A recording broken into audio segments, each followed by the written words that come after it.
उस दिन जब बेटी अचानक सुबह 4 बजे घर से गायब हुई, एक गरीब बाप ने सिर्फ एक काम किया, 112 पर फोन मिलाया। उसे लगा कि पुलिस मदद करेगी।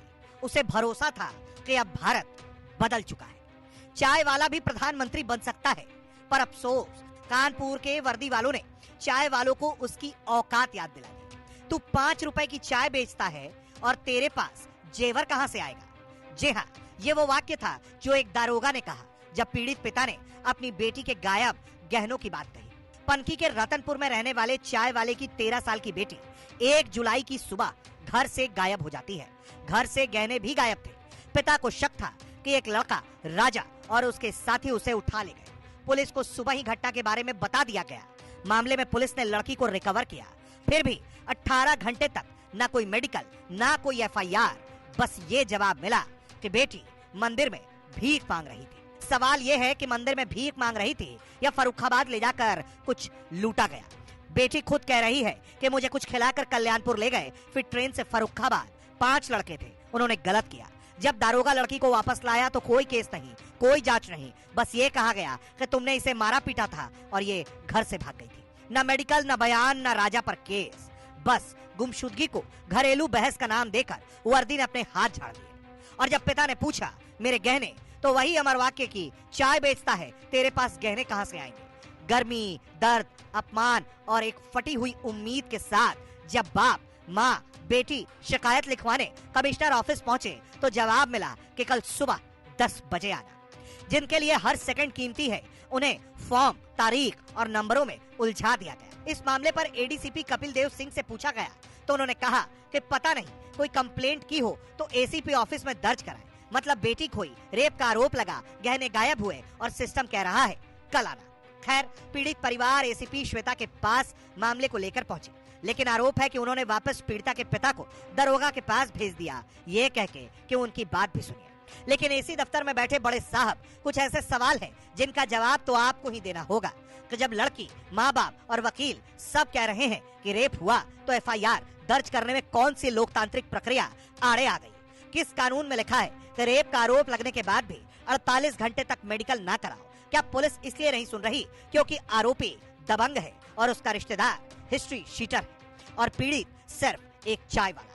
क्या कानपुर पुलिस अब फैसला करेगी कि किसकी बेटी के साथ रेप हुआ और किसकी नहीं, वो भी बिना मेडिकल, बिना रिपोर्ट? क्या अब इंसाफ सिर्फ रेट कार्ड देखकर मिलेगा? 5 रुपए की चाय बेचने वाले को इंसाफ की लाइन में भी खड़ा नहीं होने दिया जाएगा। पीड़ित परिवार अब अपने ही शहर में बेघर हो चुका है क्योंकि आरोपी राजा और उसके परिवार वाले दबंग हैं। राजा का रिश्तेदार मंगल हिस्ट्री शीटर है, पूरे इलाके में उसकी दहशत है और पुलिस वो वर्दी पहनकर अदालत नहीं, शायद मनोरंजन का कार्यक्रम चला रही है कि देखो चाय वाले की बेटी कैसे रो रही है। मेरे साथ हुआ था, मुझे कोई दवा खिला दी जाती थी या पाउडर। एक दिन मुझे, जब मैं यहाँ कथा थी तो मैं गई थी एक लड़की को बुलाने, वहाँ कन्या खिलाई जा रही थी मेरे घर में। और फिर उस दिन वो लड़के वहाँ कोल्ड ड्रिंक पी रहे थे तो मुझसे पूछा तुम्हें पीना है? तो हमने कहा हमें नहीं पीना, नहीं यारी नहीं अच्छी लगती। तो उन्होंने जबरदस्ती कहा, उसमें कोई व्हाइट कलर का पाउडर डाला और हमें दिया। और उस दिन से मुझे मम्मी पापा देख कर खिसियाई लगती थी, चिड़चिड़ाई लगती है और क्या कहते हैं मन। कहाँ ले गए थे तुमको? कहाँ ले गए थे? फर्रुखाबाद। फर्रुखाबाद। कितने लड़के थे? कई लड़के थे? कई लड़के थे? आज तो क्या तुम्हारे साथ गलत भी किया है? पता नहीं, नशे में, पता नहीं।